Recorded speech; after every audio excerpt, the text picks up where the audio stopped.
दर्शक महानुभावहरू हार्दिक स्वागत गर्न चाहन्छौँ। अमेरिकाको डीसी महानगर क्षेत्रबाट सञ्चालित अङ्कीय पत्रिका विद्युतीय पत्रिका इनेप्लिजमा हार्दिक स्वागत गर्न चाहे। र आज हामी दर्शक महानुभावहरू यहाँहरूलाई बाल मुटु रोग विशेषज्ञ चिकित्सक डाक्टर गोविन्द पौडेलसँग हामी कुरा गर्न चाहन्छौँ। सबैभन्दा पहिले डाक्टर साहब यहाँलाई इनेप्लिजमा हार्दिक स्वागत छ। नमस्कार। धन्यवाद।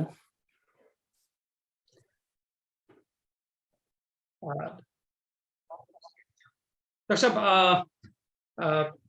साहब सन्चै हुनुहुन्छ? सन्चै छु। सन्चै हुनुहुन्छ हैन? कामबाट भर्खर आइयो, अलिकति व्यस्तता थियो, तर अदरवाइज सन्चै छु म। सन्चै हुनुहुन्छ हैन? हजुर। डाक्टर साहबलाई म दर्शक महानुभावहरूलाई म हजुर छोटकरीमा डाक्टर साहबको म परिचय गराउन चाहन्छु। दर्शक महानुभावहरू, डाक्टर पौडेल जन्म घर धरान र धरानको बीपीकेएचएस बाट अध्ययन गर्ने भई अहिले हाल चाहिँ मेम्फिस शिक्षण अस्पतालमा हुनुहुन्छ। उहाँ डाक्टर साहब मैले यो संक्षेपमा मात्रै परिचय गराएँ। डाक्टर साहबले अलिकति आफ्नै परिचय कहाँ के गर्दै हुनुहुन्छ यस बारेमा अलिकति जानकारी गराइदिनु। हजुर, हुन्छ। हजुरले भने जस्तै डाक्टर गोविन्द पौडेल, मेरो घर धरान विजयपुर। मैले चाहिँ बीपी कोइराला स्वास्थ्य विज्ञान प्रतिष्ठानबाट एमबीबीएस गरेँ। 1999 मा जोइन गरेको थिएँ। त्यसपछि काम पनि गरियो नेपालमै केही समय। अनि लिङ्कन हस्पिटल न्युयोर्कबाट जेनरल पिडियाट्रिक्समा रेसिडेन्सी सकेर, रेसिडेन्सी भनेको जेनरल पिडियाट्रिक्समा ट्रेनिङ हो, जुन 3 वर्ष त्यहाँ ट्रेनिङ गरेर युनिभर्सिटी अफ आयोवामा चाहिँ मैले पिडियाट्रिक कार्डियोलोजी अध्ययन गरेँ। बिचमा 1 वर्ष म एज अ जेनरल पिडियाट्रिसियन भएर पनि काम गरेँ मेन भन्ने ठाउँमा। त्यसपछि त्यहाँबाट 1 वर्ष अझै फर्दर ट्रेनिङ गरेँ मेयो क्लिनिकमा एडभान्स्ड कार्डियक इमेजिङ, जुन चाहिँ फिटल एकोकार्डियोग्राम र कार्डियक एमआरआई, त्यो दुईटा एरियामा चाहिँ अलिकति बढी एक्सपोजर पाउनको लागि त्यहाँ ट्रेनिङ गरेँ। अनि अहिले यहाँ आएर म कार्यरत छु मेम्फिसमा। यहाँ चाहिँ विशेष गरी म आउट पेसेन्ट बिरामीहरू हेर्ने, इन पेसेन्टमा पनि भर्ना भएका बिरामीहरू हेर्ने र सघन कक्षमा पनि बिरामी चाहिँ कन्सल्टेन्टको रूपमा हेर्ने, एकोकार्डियोग्रामहरू रिड गर्ने कुनै दिन, एमआरआई गर्छु महिनाको 1-2 दिन जस्तो। त्यसरी नै आफूलाई व्यस्त बनाएको छु। अरू रेजिडेन्ट र चाहिँ मेडिकल स्टुडेन्टहरूलाई पढाउने काम पनि हुन्छ धेरै नै। त्यस्तै छ कार्यव्यस्तताहरू।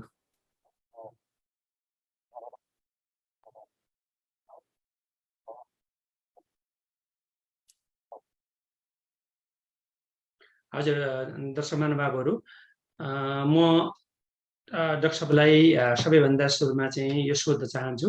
त्यसै यो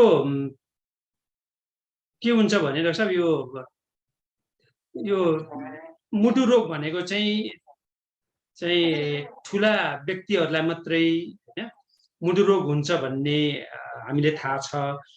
त्यसै के यो बालबालिकाहरूलाई अथवा बालकहरूलाई अथवा बालिकाहरूलाई पनि मुटु रोग हुन्छ र डाक्टर साहब?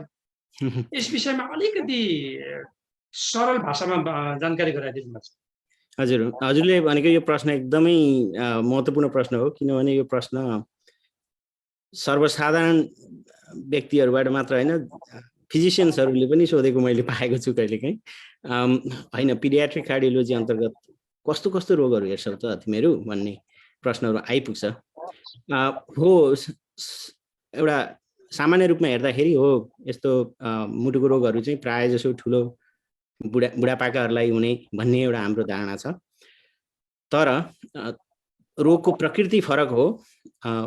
भिन्न खालका रोगहरू देखिन्छन् बच्चाहरूमा, र बच्चाहरूमा पनि मुटुको रोगहरू हुन्छन्। अब तपाईँले गेस पनि गरिहाल्नुभयो होला, बच्चाहरूमा देखिने मुटुको रोगहरू चाहिँ उनीहरू रोग भएरै जन्मिएका हुन्छन् सामान्यतया धेरै जसो। त्यसलाई कन्जेनाइटल हार्ट डिजिज भनिन्छ। तर कतिपय रोगहरू चाहिँ पछि गएर पनि हुने रोगहरू बच्चाहरूमा पनि हुन्छन्। अर्को एउटा इन्ट्रेस्टिङ कुरा के देखिन्छ भने अचेल आएर हामीले यो गलत खानपिन गर्नाले, व्यायामको कमीले आदि इत्यादि कारणले गर्दा बुढापाकाहरूलाई हुने गरेको रोगहरू पनि, जुन चाहिँ कोरोनरी आर्टरी डिजिज सामान्यतया बुढापाकाहरूलाई हुने गरेको महत्त्वपूर्ण रोग हो। अरू पनि रोग हुन्छन् बुढापाकाहरूलाई, तर ती coronary artery disease, high blood pressure आदि इत्यादि जुन बुढापाकालाई हुने रोगहरू पनि साना बच्चा बच्चीहरूलाई पनि हुन थालेको भन्नाले एडोलेसेन्टहरूलाई, जुन 12-15 वर्षका बच्चाहरूलाई पनि हुन थालेको अहिले देख्न पाएका छौँ। कोरोनरी आर्टरी डिजिजै नभए पनि तपाईँको कोलेस्ट्रोलहरूको गडबडी र चाहिँ नि कोरोनरी आर्टरी भनेको चाहिँ मुटुलाई सप्लाई गर्ने रक्तनलीलाई कोरोनरी आर्टरी भनिन्छ। त्यो कोरोनरी आर्टरीको समस्याहरू सानैदेखि सुरु हुन्छ, पछि गएर म्यानिफेस्ट हुने हो, पछि गएर ठुलो भएपछि चाहिँ त्यो देखा पर्ने हो समस्याको रूपमा, तर समस्याहरू सुरुवात त सानैदेखि नै हुन्छ। त्यही भएर आदि इत्यादि कुराहरू पनि सानो सानो उमेरमा देखिन थालेको छ अचेल। त्यही भएर एउटा त ठुलो बिग चङ्क चाहिँ तपाईँको कन्जेनाइटल हार्ट डिजिज जुन भने मैले, जन्मिँदै रोग लिएर आएको, त्यो त छँदै नै छ बच्चाहरूको। र अर्को पक्ष के हुन्छ भने त्यहाँ ओभरल्याप के देखिन्छ भने बच्चाहरूमा जन्मिएका रोग लिएर जन्मिएकाहरू उपचार गरियो कन्जेनाइटल हार्ट डिजिजहरू, तिनीहरू ठुला हुँदै जान्छन्, बुढा हुँदै जान्छन्, अनि तिनीहरू चाहिँ फेरि एडल्टहरूले पनि हेर्न पर्ने हुन्छ। त्यसले गर्दा अर्को विधा नै एउटा बनेको छ पिडियाट्रिक कार्डियोलोजीमा, एडल्ट कन्जेनाइटल हार्ट डिजिज भन्छ। त्यो विधा अन्तर्गत चाहिँ बच्चाको मुटुको रोगको पनि ट्रेनिङ पाएका र एडल्टहरूमा हुन सक्ने रोगहरूको पनि ट्रेनिङ पाएका डाक्टरहरू, एउटै डाक्टरले दुईटै ट्रेनिङ पाएका डाक्टरहरू, त्यस्ता डाक्टरहरूले पनि हेर्छन् ती एडल्ट कन्जेनाइटलहरू, र एडल्ट डाक्टरहरूले पनि हेर्छन्। त्यही भएर यो एरिया चाहिँ सबै डाक्टरहरूले चाहिँ जान्न जरुरी नै छ केही हदसम्म। हजुर डाक्टर साहब, यो त्यसो भयो भने नि तपाईँले सबै बताइदिनु भयो होइन, यो रोगको बारेमा होइन, अब कसरी के हुन्छ भन्ने कुरामा होइन जान्नुभयो। त्यसो भए डाक्टर साहब यो बालबालिकाहरूको नि हजुर चाहिँ कस्ता प्रकारका चाहिँ होइन मुटु रोग हुन्छन्, यस विषयमा पनि अलिकति केही। हजुर, अब सामान्यतया मैले अघि नै भनिहालेँ, कन्जेनाइटल हार्ट डिजिज भनेको जस्तो जुन रोग चाहिँ भएरै जन्मिएकाहरू त्यसलाई कन्जेनाइटल। अब कन्जेनाइटलको कारणहरू पनि अब जेनेटिक हुनसक्छ, जिनमा खराबी भएर। कन्जेनाइटल कारणहरू आमा प्रेग्नेन्ट हुँदाखेरि इन्फेक्सन भएर चाहिँ त्यसले गर्दा बच्चामा चाहिँ असर भएर अनि जन्मिँदै समस्या लिएर आउनेलाई कन्जेनाइटल भनिन्छ।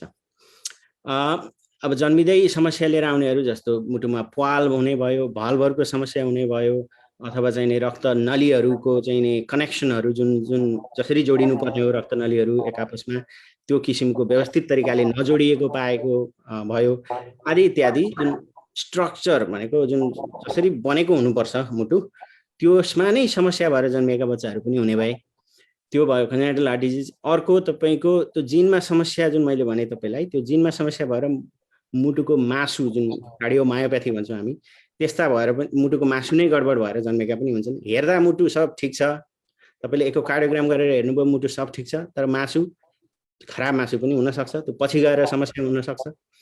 कहिलेकाहीँ त्यो मासु धेरै मोटो पनि हुनसक्छ, त्यस्तोमा पनि पछि गएर समस्या पनि हुनसक्छ। अनि अरू रोगहरू चाहिँ तपाईँको अरिथमिया भनेको चाहिँ रोगै यसच त होइन, अरिथमिया भनेको एउटा रोगको मेनिफेस्टेसन, जस्तो ज्वरो भने जस्तै हो, किनभने ज्वरोको त कारण धेरै छ। त्यस्तै अरिथमिया पनि जिनमै गडबडी भएर पनि अरिथमिया हुनसक्छ, अथवा यही जुन स्ट्रक्चरमा अथवा जुन संरचनामा, मुटुको संरचनामा गडबड भएर पनि अरिथमिया हुनसक्छ। अब मुटुको अपरेसन गरियो त्यो संरचनालाई फिक्स गर्न, त्यसले गर्दा पनि अरिथमिया हुनसक्छ। अरिथमिया भनेको मुटुको रिदममा गडबडी, रिदम भनेको चाहिँ तालमेल, जुन किसिमको तालमेल हुनुपर्छ। मुटुमा 4वटा च्याम्बर हुन्छन्, 2टा माथि हुन्छ, 2टा तल हुन्छ। माथिको च्याम्बर निचोरिँदा तलको च्याम्बर फुक्नुपर्छ रगत लिनको लागि, त्यो किसिमको तालमेल मुटुमा हुनुपर्छ। त्यो तालमेल बिग्रिन्छ अरिथमिया भएपछि, त्यस्ता कुराहरू पनि देखिन्छ है। अर्को चाहिँ प्रेसरको समस्या, त्यो प्रेसर चाहिँ तपाईँको शरीरमा प्रेसर बढी भएको खालको समस्या पनि हुनसक्छ, जसलाई सिस्टेमिक हाइपरटेन्सन भनिन्छ। त्यो प्रेसर चाहिँ तपाईँको फोक्सोमा बढी प्रेसर भएको समस्या पनि हुनसक्छ, त्यसलाई पल्मोनरी हाइपरटेन्सन भनिन्छ। अब दुईटैको कारणहरू पनि हुन्छन्, फेरि त्यो आफैमा रोग नभएर त्यो त्यसका कारणहरू पनि हुन्छन्। अब कुनै अवस्थामा त एक्ज्याक्ट कारण यसो हुँदैन र त्यही रोगलाई नै म्यानेज गर्दै बस्नुपर्ने हुन्छ, त्यो रोगलाई नै उपचार गर्दै बस्नुपर्ने हुन्छ। अरू अब इन्फेक्सन तपाईँको सामान्य रुगामर्की भयो होइन, अब सामान्य रुगामर्की भयो, त्यसले गर्दा चाहिँ तपाईँको मुटुको मसलमा मासुमा तपाईँको चाहिँ सुनिने हुनसक्छ। त्यो सुनिने प्रक्रिया चाहिँ रुगामर्की भएकै बेला पनि हुन्छ अथवा रुगामर्की भएर निको भयो 2-3 हप्तापछि मासु सुनिने त्यस्तो किसिमको समस्याहरू पनि आइलाग्छ। त्यसलाई मायोकार्डाइटिस भनिन्छ त्यस्तो है। अरू पेरिकार्डाइटिस भन्ने पनि हुन्छ, तपाईँको चाहिँ नि मुटुको बाहिरको लेयरमा चाहिँ सुनिने, त्यसले गर्दा छाती दुख्ने, त्यो पेरिकार्डाइटिस भयो। तपाईँको अरू क्यान्सर भएका बच्चाहरूलाई तपाईँको उपचार गर्न पर्यो।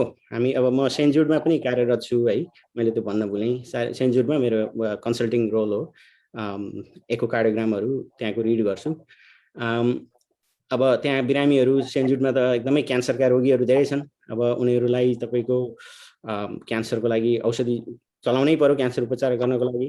कतिपय औषधिहरू यस्तो हुन्छ क्यान्सरको औषधिले मुटुलाई असर गर्छ, र यस्तो हुन्छ यो क्यान्सरले गरेको मुटुलाई गरेको असर चाहिँ बिस्तारो पनि हुनसक्छ। कतिपय क्यान्सरको औषधिले गरेको मुटुलाई असर, र त्यो बिस्तारो असर गर्ने हुँदाखेरि त्यस्तो बिस्तारो असर गरेको रोग चाहिँ थाहा नहुन सक्छ लक्षणले। तपाईँ लक्षणसम्म कुर्नु भयो भने तपाईँलाई धेरै ढिलो भइसकेको हुनसक्छ। त्यस्तो क्यान्सरले उपचार गरिरहेका बिरामीहरूलाई बेला बेलामा एकोकार्डियोग्राम भनेको त मुटुको अल्ट्रासाउन्ड हो। एकोकार्डियोग्राम भनेको अल्ट्रासाउन्ड नै हो। त्यो गरेर चाहिँ बेला बेलामा त्यसलाई पत्ता लगाउनु पर्ने हुन्छ। कतै समस्या हुन त थालेन भनेर थाल्यो भने उपचार पनि गरिहाल्नु पर्ने, यो पनि एक किसिमको भयो है। अब अघि नै मैले भने मान्छेको यो लाइफस्टाइलहरू नै नराम्रो भएर भनेको अब भनौँ न खाना नहुने, एकदम चिल्लो धेरै खाने होइन, फलफुलहरू सागसब्जी कम खाने, कसरत कम गर्ने आदि इत्यादि गरेर हुने खालका जुन रोग छ लाइफस्टाइलको रिलेटेड रोगहरू, त्यो रोगहरू पनि अहिले चाहिँ सानै उमेरमा देखिन थालेको, जुन मैले अघि भनिसकेँ। त्यसमा देखिने समस्याहरू अब ओबेसिटी भनेको चाहिँ धेरै मोटोपन भएर चाहिँ सास बढ्न चाहिँ सास फेर्न गाह्रो, राति सुत्दा चाहिँ सास भनौँ न स्लिप एप्निया भन्छ, सास ब्लक भएर लङमा फोक्सोमा प्रेसर बढेर त्यसले गर्दा मुटुलाई असर पनि गर्न सक्छ, त्यो पनि होइन। अनि अर्को चाहिँ तपाईँको कावासाकी डिजिज भन्ने हुन्छ एउटा, त्यो पनि एकदम कमनली देखिन्छ बच्चाहरूमा, जुन चाहिँ डाइरेक्ट त्यसको कज एक्ज्याक्ट के हो थाहा छैन, तर कतिपय भाइरस इन्फेक्सनहरूसँग चाहिँ एसोसिएटेड छ भनिन्छ होइन। त्यसले चाहिँ मुटुको कोरोनरी आर्टरी डिजिज, जुन सामान्यतया हामीले हार्ट एट्याक भनेर जुन बुझ्छौँ हो, त्यो कोरोनरी आर्टरीलाई समस्या गर्छ यो कावासाकी डिजिजले। अब सानो बच्चामा हुने हार्ट एट्याक भयो, यदि एडल्टमा हामीले जसलाई हार्ट एट्याक भनेर बुझ्छौँ, त्यो सानो बच्चामा भयो भनिन्छ भने त्यो सायद कावासाकी डिजिज भयो हुनसक्छ। अर्को त्यही कोरोनरी आर्टरी डिजिज जुन मैले भने अहिले, जसले चाहिँ कोरोनरी आर्टरी भनेको मुटुले, जस्तो मुटुले त रगत पम्प गरेर रगत शरीरमा फाल्छ होइन, अक्सिजन चाहिँ लङबाट लिएको रगत चाहिँ मुटुले शरीरभरि फालिदिन्छ। अब सबै शरीरको अङ्गलाई चाहिन्छ त्यो रगत, मुटु आफैलाई पनि चाहिन्छ। त्यो मुटु आफैलाई चाहिँ त्यो कोरोनरी आर्टरीले सप्लाई गर्ने हो। अब त्यो कोरोनरी आर्टरीमा समस्या विभिन्न तरिकाले हुनसक्छ। एउटा त जन्मिँदै समस्या भएर निस्केको पनि हुनसक्छ बच्चाहरू, भनेको जन्मिँदै कोरोनरी आर्टरी गलत ठाउँबाट आइदियो, त्यस्तो खालको समस्या पनि हुन्छ होइन। अब त्यो समस्याहरू पनि शङ्का गर्ने उपायहरू छन् आदि इत्यादि धेरै छन् रोगहरू गर्नु पर्दा होइन। तर अब हजुर दर्शक महानुभावहरू, यो मुटु रोग नै एउटा जटिल होइन समस्या हो, र बाल मुटु रोग विशेषज्ञ भएको नाताले धेरै अब यस विषयमा चाहिँ हामीले अलिकति प्राविधिक रूपमा हाम्रा दर्शकहरूले, नेपाली समुदायले बुझुन् भन्ने होइन कि अब बाल मुटु रोग विशेषज्ञले कस्तो काम गर्छन्, के समस्या हुन्छन्, यिनै सेरोफेरोमा हामी आज आइरहेछौँ। हामी दर्शक महानुभावहरू अघि पनि भने हामी हाल टेनेसी राज्यको मेम्फिसको एउटा शिक्षण अस्पतालमा बस्छौँ। मैले आफ्नो परिचय पनि दिइसक्नुभयो, धरानगढ भाइ आफू, हामी पनि संयोगले धरान पनि, हाम्रो पनि घर धरान हो। डाक्टर साहब यो जानकारी यहाँ दर्शकहरूलाई गराए। तर त्यसो हो भने नि डाक्टर साहब, यो बाउ आमाले, अभिभावकहरूले नि कतिखेर चाहिँ शङ्का गर्ने चाहिँ कि यो मेरो छोरालाई अथवा मेरो सन्तानलाई मुटु रोग छ भन्ने कुरो कहिले शङ्का गर्ने? यो एकदमै महत्त्वपूर्ण प्रश्न सोध्नुभयो तपाईँले, एकदम खुसी लाग्यो यो प्रश्न सोध्नुभएकोमा। यो चाहिँ वास्तवमा अति नै महत्त्वपूर्ण प्रश्न हो, किन भन्दा यो बाआमाले कतिखेर शङ्का गर्ने मात्र नभएर यो चाहिँ बच्चालाई हेर्ने सबैजनाले होइन, बाआमा, नर्स भयो, डाक्टर भयो, सबैजनाले पनि कतिखेर शङ्का गर्ने भन्ने कुराहरू चाहिँ जान्न जरुरी हुन्छ। अब यसमा चाहिँ इन्डेक्स अफ सस्पिसन भन्छ जुन हामी अङ्ग्रेजीमा, होइन, अब के कुराहरू देखियो भने चाहिँ मैले कतै मुटु त होइन भनेर शङ्काको लेभल बढाउन पर्छ है भन्ने कुरा सोध्नुपर्ने हुन्छ। अब लक्षणहरू त धेरै रोगको ओभरल्याप हुन्छ, लक्षणहरू मात्र होइन भनौँ न, यो लक्षण भयो ल मुटु भनेर भनिहाल्न सकिँदैन, ओभरल्याप हुन्छ, धेरै लक्षणहरू मिल्दोजुल्दो हुन्छ सबैमा होइन, धेरै जसो कुराहरूमा। तर केही पोइन्टरहरू, केही कुराहरू यस्ता छन् जसले चाहिँ कतै यो मुटु त होइन भनेर होसियार हुनुपर्ने अवस्था आउँछ। अब त्यो कुराहरू चाहिँ म डिफ्रेन्ट उमेरमा फरक तरिकाको हुन्छ होइन, त्यो उमेरबद्ध तरिकाले चाहिँ म भन्छु। अब भर्खरै जन्मिएको बच्चाहरूमा भन्नुहुन्छ भने, सपोज बच्चा जन्मियो, बच्चा अदरवाइज ठिक छ होइन, हेर्दा ठिकै छ, एक्टिभ छ, भर्खर जन्मेको बच्चा, घर गइयो, निलो छ तर सास फेर्न त्यति धेरै गाह्रो भएको जस्तो छैन। त्यस्तो अवस्थामा बच्चा निलो हुने दुईटा कारणले हुनसक्छ, एउटा फोक्सोको कारणले, एउटा मुटुको कारणले। निलो छ, सास फेर्न चाहिँ गाह्रो भएको छैन भने त मुटुको शङ्का त त्यहाँ बढिहाल्यो, एकदमै धेरै भयो। फोक्सोको कारणले निलो भएको छ भने सास फेर्न पनि गाह्रो हुन्छ, प्रायः जसो सास पनि छिटो फेरिरहेको हुन्छ, यो हुन्छ। निलो छ, सास बढेको छैन, त्यो त मुटुमा शङ्का गरिहाल्नु पर्यो, एउटा कुरा त्यो भयो। अब यो भन्दैमा मैले यो भनेको होइन कि निलो मुटुको रोगीहरू सास बढी फेर्दैन भनेको होइन, तर त्यस्तो चाहिँ देखियो भने चाहिँ शङ्का गरिहाल्नुपर्छ है मुटुको, एउटा नम्बर 1। अर्को कुरा, मुटुको रोगहरू विभिन्न प्रकार मध्ये एउटा रोग चाहिँ कस्तो हुन्छ भने अत्यन्त खतरा हुन्छ। त्यो चाहिँ कस्तो भने क्रिटिकल कन्जेनिटल हार्ट डिजिज भन्छौँ, जुन चाहिँ रोग लिएर बच्चा जन्मेको हुन्छ, तुरुन्त जन्मिँदाखेरि ठिक हुन सक्छ, घर जाने बेला पनि ठिक हुन सक्छ। सबै कुरा किन ठिक हुन सक्छ घर जाने पनि बेला पनि भन्दाखेरि, एउटा रक्तनली हुन्छ, पिडिए भन्छौँ हामी, त्यो चाहिँ सामान्यतया के हुन्छ, त्यो रक्तनली नर्मल मान्छेमा, नर्मल हार्ट छ, जुन कुनै समस्या नभएको मुटु छ भने त्यो पिडिए बन्द हुन्छ आफै 72 घण्टा जस्तो भित्रमा। तर मुटुको ठुलो समस्या भएको बच्चाहरूमा पनि बन्द त हुन्छ, तर तुरुन्त बन्द नहुन सक्छ, हस्पिटलमै भएको बेला, घर गएपछि बन्द हुन सक्छ त्यो।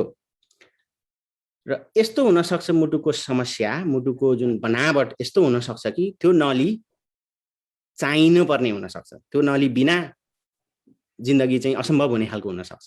र त्यो नली बन्द भयो भने बच्चालाई असर हुन सक्छ। मैले भन्न खोजेको के भन्दा, घरबाट हस्पिटलबाट डिस्चार्ज भयो, सबै ठिक छ, बच्चा हस्पिटलमा हुँदा घर आइयो, धेरै दिन भएको छैन, 28 दिनभन्दा कम छ बच्चाको उमेर, अनि बच्चा चाहिँ दुध पनि पिउँदैन, सास पनि बढेको छ, कलर पनि तपाईँको चाहिँ रङ पनि एकदम पेल देखिन्छ, भनौँ सेतो देखिन्छ होइन, अथवा निलै देखिन्छ होइन, त्यो पनि मैले अघि भनिहालेँ निलोको कुरा पनि त्यस्तो देखिन्छ भनेदेखि कतै यो बच्चालाई मुटुको रोग त छैन भन्ने ठुलो शङ्का गर्नुपर्छ, बाआमाले मात्र होइन, डाक्टरहरूले पनि। एउटा ठुलो शङ्का चाहिँ के गरिन्छ भने, यो सानो भर्खरको बच्चाहरूमा चाहिँ यस्तो लक्षण भयो भने इन्फेक्सन भन्ने सामान्यतया अटोमेटिक शङ्का आउँछ, र जुन सही कुरा हो त्यो आउनु पनि पर्छ, किनभने इन्फेक्सन भनेको खालि डेभलपिङ कन्ट्रीमा मात्र होइन, डेभलप्ड कन्ट्रीहरूमा पनि एकदम कमन हो, न्युनेट्सहरूमा, भर्खर जन्मिएको बच्चाहरूमा यति कमन हो कि हामीले चाहिँ अरू रोगहरू शङ्का गर्दै पनि इन्फेक्सन हुन चाहिँ सक्छ है यस्तो हुँदाखेरि भनेर रगतहरूको जाँच पठाएर त्यो जाँच कुरुन्जेलसम्म एन्टिबायोटिक चलाइन्छ त्यस्तो बिरामीलाई, इन्फेक्सनको चाहिँ उपचार पनि गर्दै अनि दिमाग खियाउँदै पनि गरिन्छ। त्यही भएर बाआमालाई सोध्नु पर्दा चाहिँ बच्चा 28 दिनभन्दा अगाडि खानपिन राम्रो छैन, सिकिस्त देखियो भने मुटुको त होइन भन्ने कुरा चाहिँ सोचिहाल्नुपर्छ, डाक्टरलाई सोधि पनि हाल्ने होइन मुटुको के।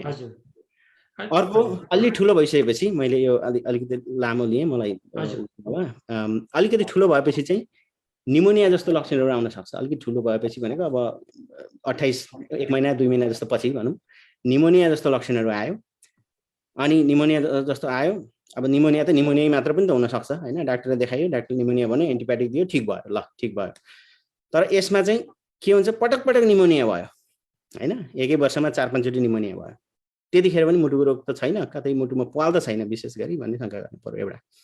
अर्को निमोनिया जस्तो लक्षण आयो अनि के हुन्छ भने रुगामर्की सामान्य ज्वरो जस्तोले निमोनिया जस्तो लक्षण आउँछ, तर त्यो निमोनिया नभएर मुटुको समस्याले पनि हुन सक्छ। अब त्यस्तोमा चाहिँ अब यहाँ चाहिँ डाक्टरको रोल आउँछ अलिकति। अब हजुर कलेजो फुलेको छ हैन, अब चाहिँ नि तपाईको एक्सरेमा चाहिँ नि तपाईको मुटुको साइज बढेको छ आदि इत्यादि छ भने फेरि डाक्टरले मुटुको समस्या त्यतिखेर शंका गर्छन्। तर बाआमालाई बुझ्नको लागि पटक पटक निमोनिया भनिरहेछ डाक्टरले हैन, तपाईँ जानुभयो हजुर निमोनियाको उपचार भयो, फेरि अर्कोचोटि फेरि निमोनिया भएर गयो भनेदेखि त्यहाँनिर केही समस्या छ कि भन्ने भयो।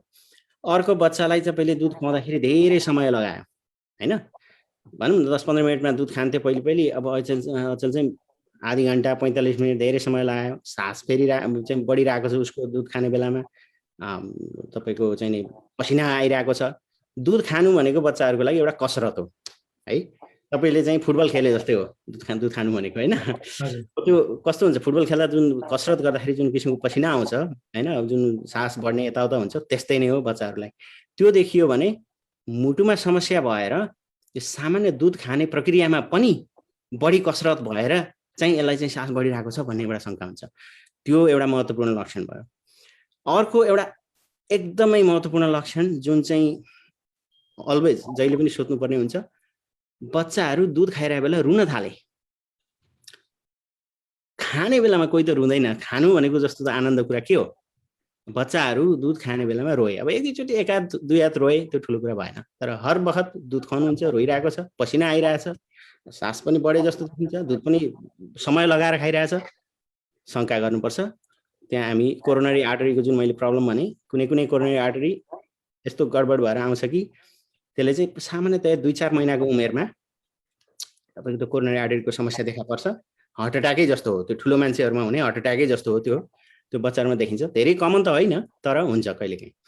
अब त्यो चाहिँ शंका गर्नुपर्ने हुन्छ त्यस्तोमा। अलि ठुला भइसकेका बच्चाहरुमा चाहिँ हजुर कसरत गर्दा अब जस्तो भनौँ न स्पोर्ट्स खेल्दाखेरि छाती दुखो रे एउटा उदाहरणको लागि, त्यतिखेर पनि शंका गर्नु पर्यो। खेलकुद गर्दा छाती दुख्नु नर्मल होइन, यतिकै बसिरहेको छ तपाईको छाती अलि चस्टक्क परेर दुख्यो भने द्याट्स अ डिफरेन्ट थिङ है। हजुर डाक्टर साहब एउटा यसमा रोके मैले। हजुर जस्तै नि अब हिउँ खन्दाखेरि नि हिउँको हिउँ चाहिँ सोर्दाखेरि एकछिन विश्राम गरेर हैन, एकछिन 10 मिनेटको आराम गर्नु भन्छन् हैन। यो कहिलेकाहीँ हिउँ सोर्दा पनि बेलचाल चलाउँदाखेरि छाती दुखो भने पनि केही शंका गर्नुपर्ने हुन्छ त्यहाँ। भेरी गुड क्वेसन, तपाईले राम्रो प्रश्न सोध्नुभयो, यसमा एकदम खुसी लाग्यो। हजुर अब हिउँ चलाउँदा के हुन्छ, तपाईको हात चलो है। अब हिउँ फाल्ने जुन स्नो तपाईले उ गर्ने भन्नु, अमेरिकामा त बढी नै गरिन्छ, अब नेपालतिर पनि अब होला विशेष ठाउँहरुमा। यो कस्तो भन्दाखेरि अब हिउँ गर्दाखेरि तपाईले एउटा हात चलाइरहनु भएको हुन्छ, त्यो हातको मसलहरु जुन छ त्यो बढी चलो। मसल चल्दाखेरि त अब मसल धेरै चलेर मसल दुखेको हुन सक्छ। त्यो दुखाइले चाहिँ अटोमेटिक मेरो मुटु दुख्यो, मेरो मुटुमा समस्या भयो भनेर आत्तिन पर्ने भएन हैन। हजुर तर तपाईले हिउँ चल्दा जुन कसरत भयो त्यसले गर्दा त कतै दुखेको होइन भन्ने सोच चाहिँ दिमागमा त बनाउनु पर्यो। तर यदि त्यस्तो हो, तपाईलाई मुटुको कारणले त्यसरी दुखेको हो भने त हिउँ चलाउँदा मात्र होइन, तपाईले गएर चाहिँ नि दौडिदा पनि दुख्ला हैन, अर्को कुरा गर्दा पनि दुख्ला। त्यही भएर हिउँ मात्र चलाउँदा तपाईको दुखेको छ, अरु चाहिँ कसरत गर्दाखेरि तपाईको दुखेको छैन भनेपछि मुटुको नहोला। अब फेरि त्यो दुखाइको प्रकृतिले पनि फरक पार्छ। अब यो दुखाइ चाहिँ तपाईको यहाँ बिचमा दुखेर चाहिँ नि घाँटीतिर जाने, पछाडी जाने भन्छौँ, जुन ठुलो मान्छेहरुमा काँधतिर आउने भनिन्छ, देब्रे काँधतिर, त्यस्तो खालको दुखाइ चाहिँ नहुन सक्छ बच्चाहरुमा नेसेसरीली। ठुलो मान्छेमा जुन हार्ट अट्याक भनिन्छ, जुन क्लासिक डिस्क्रिप्सन जुन हार्ट अट्याक हो, बिचमा छाती दुख्ने, माथि घाँटीतिर आउने, काँधतिर आउने भनिन्छ, त्यस्तो किसिमको सबै बच्चाहरुमा देखिन्छ भन्ने जरुरी छैन। तर त्यस्तो देखियो भने त फेरि आत्तिनु पर्यो, कुरो त्यो छ। हजुर धन्यवाद डाक्टर साहब। डाक्टर साहब अब यहाँ कुरा आयौँ, त्यसो अघि अब धेरै व्यापक रूपमा हैन सबै कुराहरू बताइदिनु भयो हैन। अब जति चाहिने भन्दा पनि बेसी बताइनु झन् त्यो हामीलाई खुसीको कुरो। अघि मैले त्यही भने नि, अब हैन कति प्रकारका हुन्छन् भयो हैन। अब बाबुआमा अभिभावकले कतिखेर शंका गर्ने भनेपछि यो त्यसपछि चाहिँ यो चिकित्सकहरूले अथवा तपाईँ जस्तै हैन बाल मुटु रोग विशेषज्ञहरूले चाहिँ नि चाहिँ कतिखेर चाहिँ के शङ्का गर्ने अथवा यसमा छ कि भनेर कसरी पत्ता लगाउनुहुन्छ तपाईँहरूले? यो पनि राम्रो प्रश्न। यसलाई अब मैले ओभरल्याप गरेरै एन्सर गर्नु पर्यो। अहिलेकोलाई पनि ओभरल्याप गरेरै म यसलाई एन्सर गरिदिन्छु। जस्तो अब अर्को चाहिँ अब जस्तो रिङटल आयो, अब पास आउट भनिन्छ, रिङटल आयो 81 बेहोस भयो, त्यो भने आमाले शङ्का गर्नु पर्यो। अर्को तपाईँको चाहिँ नि ज्वरो सोरो आयो, सामान्य रुगामर्की आयो अनि छाती दुखिरहेछ। अब सामान्य रुगामर्कीमा पनि छाती चाहिँ दुख्छ है फेरि, होइन? तर सामान्य रुगामर्की आयो, छाती दुखिरहेछ, रुगामर्की निको भइसक्यो, छाती अझै दुखिरहेछ, एउटा कुरा त्यो भयो। अर्को सामान्य रुगामर्की आयो, 2-4 हप्ता जस्तो पछि रुगामर्की निको भइसक्यो, छाती अब 2-4 हप्तापछि दुख्न थाल्यो, सास पनि बढ्न थाल्यो, मुटु पनि अलिअलि ढुकढुक हुन थाल्यो। शङ्का गर्नु पर्यो कतै त्यो रुगामर्कीको भाइरसले मुटुको मासुमा असर गरेको त होइन भनेर, है? अब त्यस्तोमा डाक्टरले कतिखेर शङ्का गर्नु पर्यो, त्यस्तो भएर आयो सामान्य रुगामर्की आएर छाती दुखेर कुनै आइरहेको छ भने मुटुको धड्कनको रेट जुन हामीले जुन भाइटल्स लिन्छ त्यो चाहिँ निकै बढी छ। अब अलिअलि दुखाइले पनि बढ्छ, होइन? त्यो त छ, तर ज्वरोले बढ्ने भनेको 1 डिग्री सेन्टिग्रेड ज्वरो आउँदाखेरि तपाईँको 10 हार्ट रेट चाहिँ 10 माथि बढ्छ, जुन बेसलाइनबाट 10 ले माथि बढ्छ। अब ज्वरो निको गरिसकेँ, ज्वरो औषधि खाएर निको गराइसकियो, मुटुको धड्कन चाहिँ बढी छ, होइन? अब मुटुको सुन्दाखेरि पनि अब त्यहाँनिर अलि बेग्लै किसिमको आवाजहरू आइरहेको छ, त्यहाँ गनगन भन्छ, मर्मर भन्छ, त्यस्तो आइरहेछ आदि इत्यादि छ भने त डाक्टरले पनि शङ्का गर्नु पर्यो त्यहाँनिर, होइन? मुटुको चाहिँ नि त्यो सामान्य भाइरसले पनि मुटुलाई असर गर्न सक्छ नि त, त्यो किसिमको समस्या भयो। अर्को छ तपाईँको ज्वरो 5 दिनभन्दा बढी आयो, है? 5 दिनभन्दा बढी आयो अनि त्यसपछि चाहिँ छालामा चाहिँ पुरा तपाईँको बिमिराहरू आए, अनि मुखहरू के अरे हातहरू पनि सुनिए, अब घाँटीमा चाहिँ नि लिम्फ नोडहरू भन्छ, त्यो चाहिँ गाँठागुठीहरू आए आदि इत्यादि, कावासाकी डिजिज भन्छ, त्यसको गर्नु पर्यो। अब यो पनि आमाले त यति कुरा ख्याल राख्न त गाह्रै हुन्छ, होइन? तर डाक्टरहरूले गाइड गरिहाल्नुहुन्छ। अर्को अमेरिकामा चाहिँ भर्खर जन्मेको बच्चाहरूमा जुन मैले अघि भने तपाईँलाई, त्यो एउटा PDA भन्ने जुन एउटा नली जुन बन्द भएर जुन समस्या हुने खालको हुन्छ, त्यसलाई चाहिँ त्यो समस्या हुनुभन्दा अगाडि डिटेक्ट गर्नको लागि, पत्ता लगाउनको लागि एउटा क्रिटिकल कन्जेनाइटल हार्ट डिजिज स्क्रिनिङ भन्छौँ। त्यो भनेको चाहिँ अक्सिजनको मात्रा, अक्सिजन स्याचुरेसन भन्छ, जुन चाहिँ मेजर गर्ने रुटिनली बच्चाहरू हस्पिटलबाट डिस्चार्ज हुनुभन्दा अगाडि मेजर गरिन्छ। दाहिने हात र कुनै एउटा खुट्टामा मेजर गरिन्छ। नर्मल्ली 3 भन्दा बढी फरक हुनु हुँदैन दाहिने हात र उसको, अनि 95% भन्दा माथि हुनुपर्छ। नर्मल भनेको 100% जस्तो हो। अब यदि त्यस्तो देखिएन भने त्यहाँनिर पनि शङ्का गर्नुपर्ने हुन्छ। डाक्टरहरूले त्यो शङ्का गर्न सकियो। अरू अब अघि मैले भनिहालेँ, मुटुको चाहिँ लक्षणहरू निमोनिया जस्तो लक्षण भयो, तर अब कलेजो पनि बढेको छ, एक्सरे गर्दा मुटु पनि ठुलो देखिएको छ, डाक्टरले शङ्का गरिहाल्नुहुन्छ त्यसमा, होइन? अघि हामीले भनेको लक्षणहरू सबैमा शङ्का भइ नै हाल्छ। विशेष त यिनै हुन् अब शङ्का गर्नु। हजुर डाक्टर साहब धन्यवाद। डाक्टर साहब अब त्यसो भयो भने नि डाक्टर साहब, अब यो बालबालिकालाई नि अब रोकथाम चाहिँ, होइन, हजुर, को लागि चाहिँ के उपायहरू छ? तपाईँ आफै, होइन, बाल मुटु रोग विशेषज्ञ हुनुहुन्छ, अब सबै कुरा पनि भनिदिनु भयो, होइन? कारणहरू, होइन, कति प्रकारका हुन्छन् त्यो पनि हामीले सुन्यौँ, कस्ता प्रकारका हुन्छन्, शङ्का गर्ने ठाउँ पनि, तपाईँले शङ्का गर्ने, होइन, अभिभावकले शङ्का गर्ने ठाउँहरू छ भनेपछि अब कसरी चाहिँ यस्ता, होइन, बालबालिकालाई बालबालिकामा हुन सक्ने, होइन, सम्भावना हुन सक्ने यस्ता मुटुको रोगहरूलाई चाहिँ बचाउन रोकथामका उपायहरू, किनभने हामी अमेरिकामा छौँ, धेरै पहिलो दर्जाका पहिलो पुस्ताका मानिसहरू छौँ, बालबालिका यहीँ जन्मेका छन्, अलिकति केही सुझावहरू, हुन त यो तपाईँ त मुटु रोग, होइन, बाल मुटु रोग भनेपछि विश्वभरिका जनतालाई सबैलाई काम लाग्छ, होइन? के भनिदिनुहुन्छ डाक्टर साहब छोटोमा?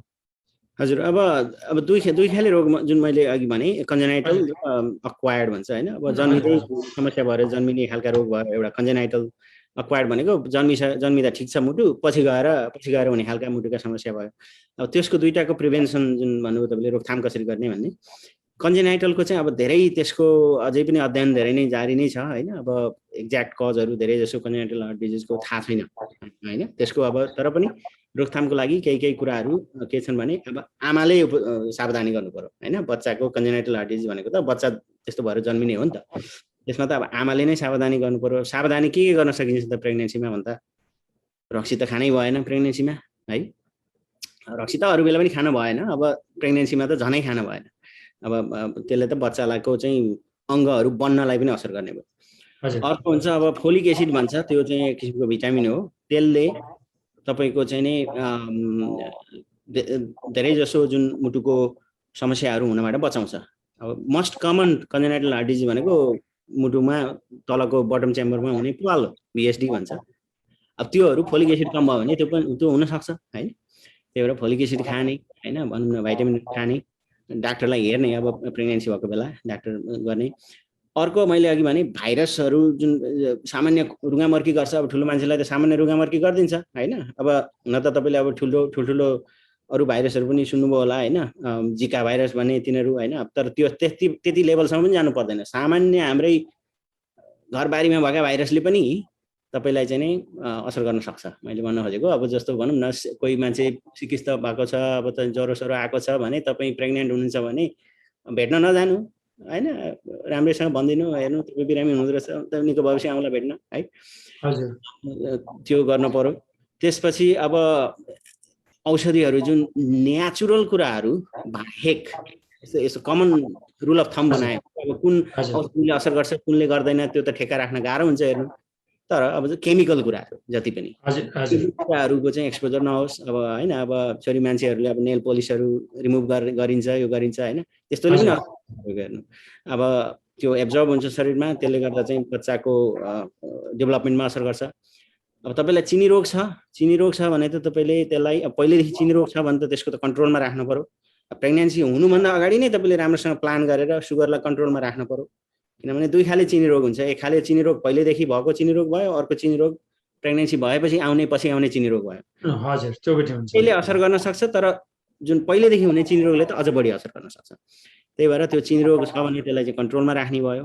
अथवा चाहिँ नि आमालाई औषधिहरू भरसक नखानी, खानै पर्दाखेरि पनि डाक्टरसँग सल्लाह गरेर खानी। कतिपय औषधिहरूले तपाईँको मुटुको चाहिँ जुन भागहरू बन्छ नि, जुन हाम्रो शरीरको मुटुमा अरू धेरै कुराहरू, त्यसलाई असर गर्छ। एउटा सामान्य ब्लड प्रेसरको औषधिले पनि तपाईँको बच्चाको किडनी, मुटु, फोक्सो सबैलाई असर गर्न सक्छ है। त्यो सबै कुरा भए कन्जेनाइटल हार्ट डिजिजलाई बाट बच्ने उपाय।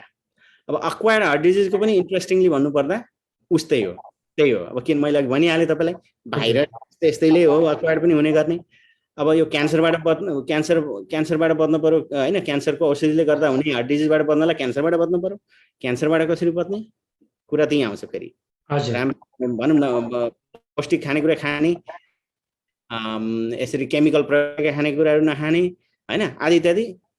इट बोइल्स डाउन टु हैन, यो चाहिँ घुमाइ फिराइ लास्टमा लाइफस्टाइल राम्रो बनाउने, कसरत गर्ने, स्वास्थ्य खाने आदि इत्यादिमै आउँदो रहेछ। हजुर डाक्टर साहब, यो धन्यवाद।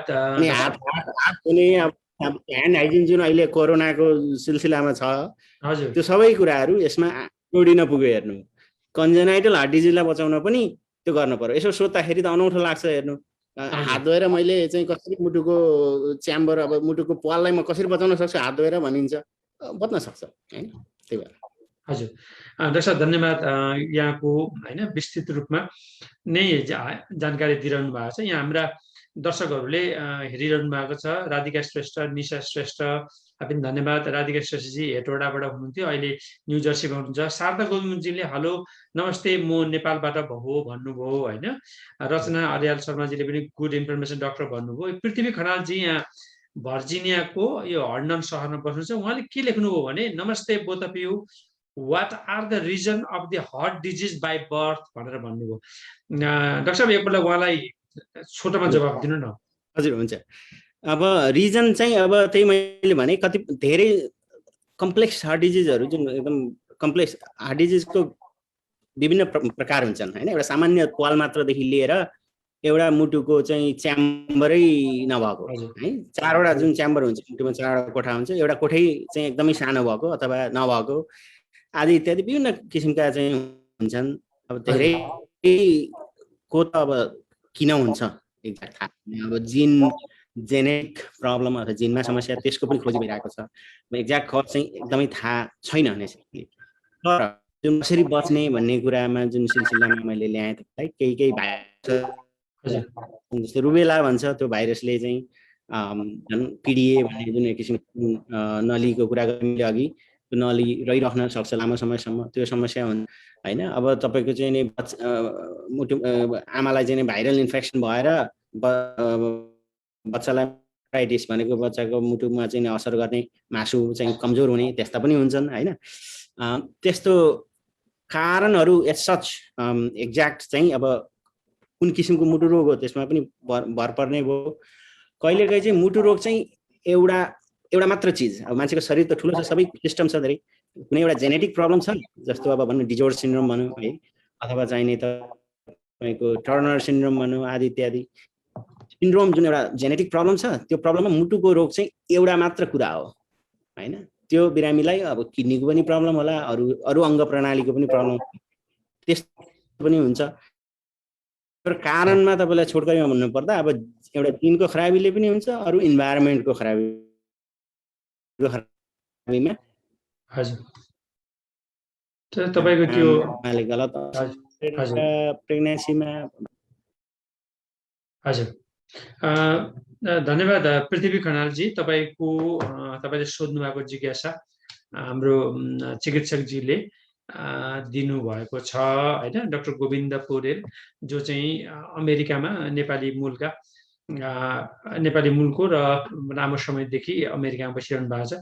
त्यसै यो तपाईँ जस्तो विशेषज्ञ छ नि, बाल मुटु रोग विशेषज्ञ, पिडियाट्रिक हार्ट डिजिज छ नि होइन, तपाईँ कार्डियोलोजिस्ट भनेर छ नि, यो कतिवटा हाम्रो दाजुभाइहरू कतिजना छन् यो तपाईँ जस्तै? हाम्रो फेरि प्रश्न गर्नु त, सरी मैले बिर्सेँ। हजुर तपाईँ जस्तै नि पिडियाट्रिक कार्डियोलोजिस्ट छ नि, नेपालीहरू दाजुभाइहरू चाहिँ तपाईँ साथीहरू पनि हाम्रो नेपालीहरू पनि छन् भनेको कार्डियोलोजी? होइन धेरै नै छौँ हाम्रो। अब पिडियाट्रिक अब एउटा हाम्रो अब भाइबरमा एउटा ग्रुप पनि खोलेका छौँ यसो होइन, अप टु डेट हुनको लागि, टे कनेक्टेड हुनको लागि। अब एडल्ट कार्डियोलोजीहरू पनि हुन्छ यहाँ धेरै नै। अब त्यही मेडिकलबाट पनि धेरै हुनुहुन्छ। अब मेरो बाहिर पनि अब यस्तै कन्फरेन्सहरूमा जाँदा भेटघाट हुन्छ। मैले सिचुएसनमा एक दिन यस्तो पनि भएको थियो कि मैले एकजना डाक्टर हुन्छ, उहाँले क्याथेटरबाट चाहिँ उहाँले पाल क्लोज गर्नुहुन्छ मुटुको। म चाहिँ उहाँलाई त्यो क्याथेटरबाट पाल क्लोज गर्नको लागि खाना नलीमा चाहिँ तपाईँको प्रोब हालेर अल्ट्रासाउन्ड गर्छु अनि उहाँलाई गाइड गर्छु। म चाहिँ उहाँ पनि नेपाली, क्याथेटर गर्ने, म गाइड गर्ने पनि नेपाली, अनि उहाँको फेलो भनेको ट्रेनिङ गरिरहेको उहाँ पनि नेपाली। एक दिन संयोग त्यस्तो पर्यो भनेपछि त डाक्टर साहब यस्तो छ, मैले भन्न खोजेको कार्डियोलोजिस्ट मुटु रोग विशेषज्ञहरू त छन्, तर तपाईँले जुन पिडियाट्रिक कार्डियोलोजिस्ट जुन छ नि त्यो भन्न खोजेको, तपाईँ जस्तै योग्यता भनेको तपाईँ जस्तै शैक्षिक योग्यता प्राप्त गरेको चिकित्सकहरू कति छन् भन्न खोजेको?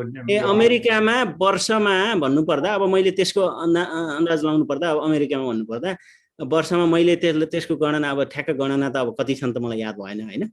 तर मैले तपाईँलाई चाहिँ भन्नुपर्दाखेरि मेरो सर्टिफिकेट हेर्दाखेरि चाहिँ त्यो जुन कति 130 समथिङ थियो, अब 4-5 वर्ष अगाडिको कुरा होइन भनौँ न। भनेपछि त एकदम दुर्लभ जना जस्तो निस्किन्छ अमेरिकाभरिबाट होला भन्छु है म।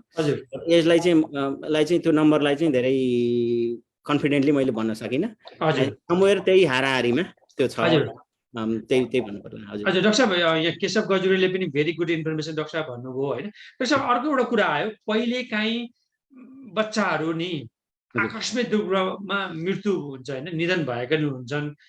के छ डाक्टर साहब यो हृदयघात अथवा होइन मुटुको लडेका, मतलब त्यस्तो भएको हो कि के हो डाक्टर साहब? अलिकति कहिलेकाहीँ यो सुनिन्छ यसरी 81 होइन हार्ट डिजिजबाट है, विथ द हार्ट डिजिज भन्दा होइन मुटुको रोगले मरेको भन्ने सुनिन्छ आकस्मिक रूपमा। के हो डाक्टर साहब, अलिकति प्रश्न बनाइदिनुहोस् न।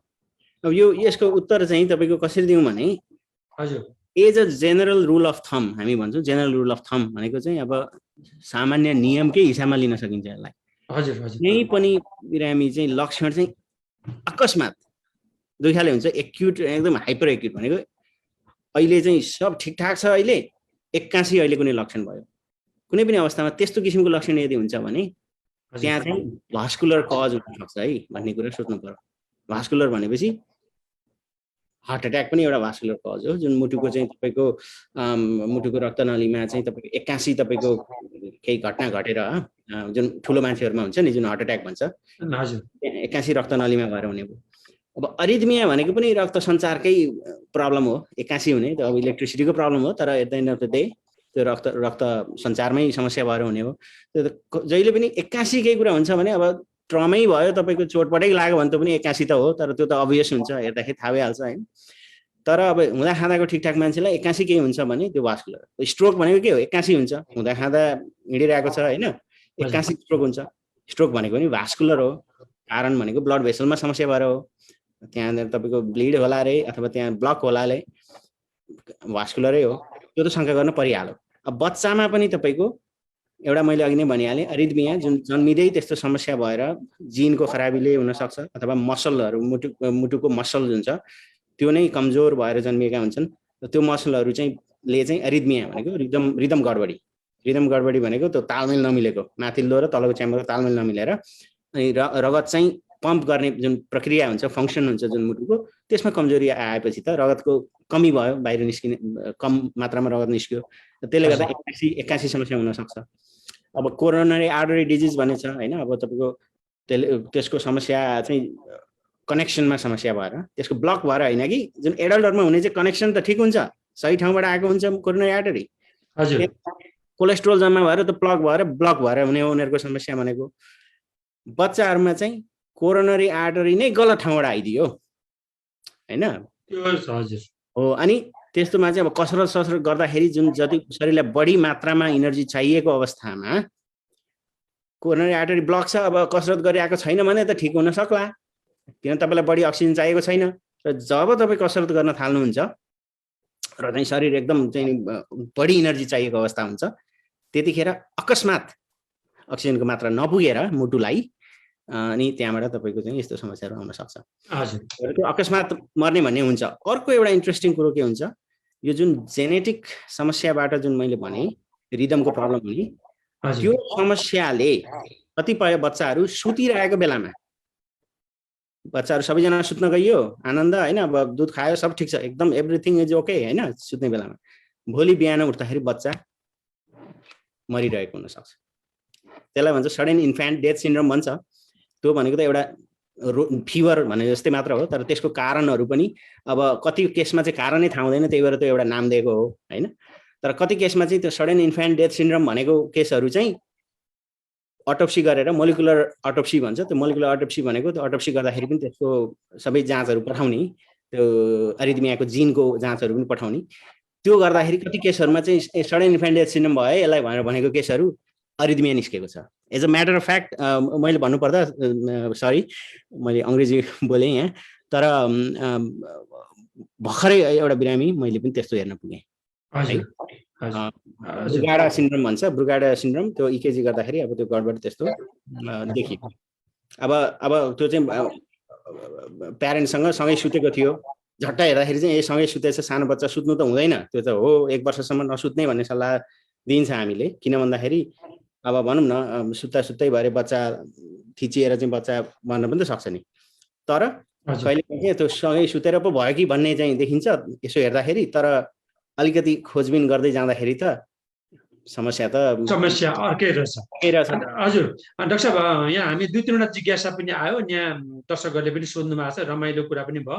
यहाँ तपाईँलाई होइन थुप्रै दर्शकहरूले हेर्नुहुन्छ, दिलीप मैनाली जुन साथी हुनुहुन्छ, हाम्रो पनि साथी हो, इनेप्लिज हेरिरहनुहुन्छ, उहाँले पनि नमस्कार भन्नुभएको छ। अनि शारदा छेत्रीजी जो चाहिँ गजल लेख्नुहुन्छ इनेप्लिजमा, न्युयोर्कमा बस्नुहुन्छ, गुड इन्फर्मेसन डाक्टर नमस्कार बोथ अफ यू भनेर गर्नुभयो। निशा शर्माजीले पनि गुड डिटेल इन्फर्मेसन थ्याङ्क्स भन्नुभयो। केशव गजुरेले एउटा के सोध्नुभयो भने just wondering what is mortality rate of children due to heart disease in US भन्नुभयो। हजुर त्यो एउटा भन्नुभयो। अनि राजेश काफ्ले नेपालको वरिष्ठ सर्वोच्च अदालतका अधिवक्ता हुनुहुन्छ, राजेश काफ्लेजीले के सोध्नुभयो भने how can I increase my chances of getting a heart attack भन्नुभयो। हजुर अब मोर्टालिटी रेटको पहिले जाउँ त, हजुर मोर्टालिटीको जाउँ त। Okay. युएसएमा अमेरिकामा चाहिँ just wondering what is mortality rate of children due to heart disease in US भन्नुभयो। हजुर हजुर। अब कसरी बुझ्नुपर्छ भने मोर्टालिटी रेट भन्दा अब तपाईँको चाहिँ नि नियोनेट्सहरू जुन भर्खर जन्मेका नियोनेट्स भनेको 28 दिनसम्मको धेरै जसो बच्चाहरू चाहिँ मर्ने भनेको मुटुको कारणले मर्ने धेरै जसो मर्ने जुन प्रक्रिया हुन्छ त्यो चाहिँ 1 वर्षभन्दा कमको बच्चाहरू मर्छन् धेरै जसो, किनभने अनफर्चुनेटली भनौँ न यो क्रिटिकल कन्जेनिटल हार्ट डिजिजहरू त्यो चाहिँ भनौँ न अगाडि नै हुन्छ हैन, त्यसले गर्दाखेरि उपचार गरे पनि मर्छन्। नियोनेटल डेथ भन्छ जुन तपाईँको 4.2% सबै किसिमको नियोनेटल डेथहरू सबै जेले मरे सबै कारण मध्ये 4.2% चाहिँ नियोनेटल डेथ चाहिँ कन्जेनिटल हार्ट डिजिजले हो। अब यो रिसेन्ट स्टडिज हैन सिडिसीमा भनेपछि मुटुको कारणले बच्चा मर्ने भनेको आउट अफ अरु धेरै कारणले पनि त मर्छन् नि त हैन। अब त्यसमा मुटु कारणले त कमै हो, किन मुटुको रोग आफै कति छ 1%। Congenital heart disease 1% of the live birth जुन भर्खर जन्मेका लाइभ बर्थको 1% हो त। पेटभित्र हेर्नुभयो भने चाहिँ फेरि हैन जन्मिसकेपछि लाइभ बर्थ भनेको जन्मिसकेपछिको कुरा भयो, त्यो चाहिँ 1% भयो। र जन्मिनुभन्दा अगाडि तपाईँको चाहिँ नि latter part of the pregnancy भनेको चाहिँ नि भनौँ न 20 हप्ताभन्दा अगाडि गएर हेर्नुभयो भने त त्यो चाहिँ 8 देखि 10 गुणा बढी नै देखिन्छ। भनेपछि धेरै जसो बच्चाहरू पेटमै पनि मरिहाल्दा रहेछन् कि। लाइभ बर्थ चाहिँ तपाईँको 1% छ हाम्रो कन्जेनिटल हार्ट डिजिजको हैन। अब मर्ने चाहिँ धेरै कम हो, त्यसलाई त्यसरी भन्नु। हजुर हजुर, धन्यवाद केशव गजुरेलजी। हाम्रो राजेश काफ्लेजी मैले भने हाम्रो इनेब्लिसँग सम्बन्धित हुन्छ, यहाँ अन्तर्वार्ता पनि हामी गरिरहन्छौँ, सहयोगी पनि हो इनेब्लिसको। काठमाडौँबाट बिहानै 6 बजे उठेर हेरिरहनु भएको छ प्रत्यक्ष प्रसारण। सर्वोच्च अदालतका वरिष्ठ वकिल हुनुहुन्छ राजेश काफ्लेजीले सोध्नु how can I increase my chances of getting a heart attack भन्नुभयो कि डिक्रिज भन्नुभएको?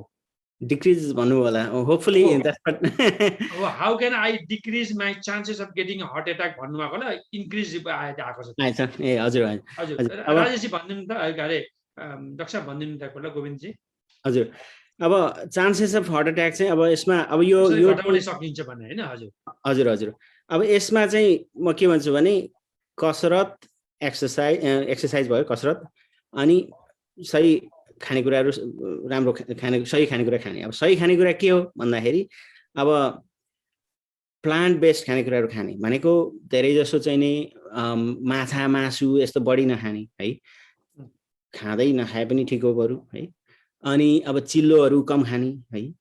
अनि त्यसपछि एन्टिअक्सिडेन्ट्स भन्छ। एन्टिअक्सिडेन्ट्स भनेको चाहिँ तपाईँको यसरी चाहिँ यो हार्ट एट्याकहरू यिनीहरू पछि गएर हुने भनेको तपाईँको चाहिँ नि इन्डोथेलियम भन्छ, रक्तनलीको चाहिँ भित्री भागमा एउटा कोष हुन्छ, त्यो कोषले चाहिँ धेरै ठुलो काम गर्छ। त्यसले रक्तनलीलाई चाहिँ सञ्चालन गर्न त्यसको हैन धेरै रोल हुन्छ। अब त्यसमा इन्जुरी हुन्छ, हामीले चाहिँ नि भनौँ न खाएका कुराहरूमा धेरै टक्सिनहरू यताउता भइरहेको हुन्छ नि त, त्यो इन्जुरीलाई ब्यालेन्स गर्नलाई हामीले एन्टिअक्सिडेन्ट खानुपर्छ। अनि त्यो एन्टिअक्सिडेन्टहरू चाहिँ भनेको चाहिँ जस्तो धेरै अब जस्तो सिट्रस फ्रुट्सहरूमा पाइन्छ हैन, तपाईँको चाहिँ नि बेरिजहरूमा पाइन्छ हैन टन्न त्यस्तो त्यस्तो भयो।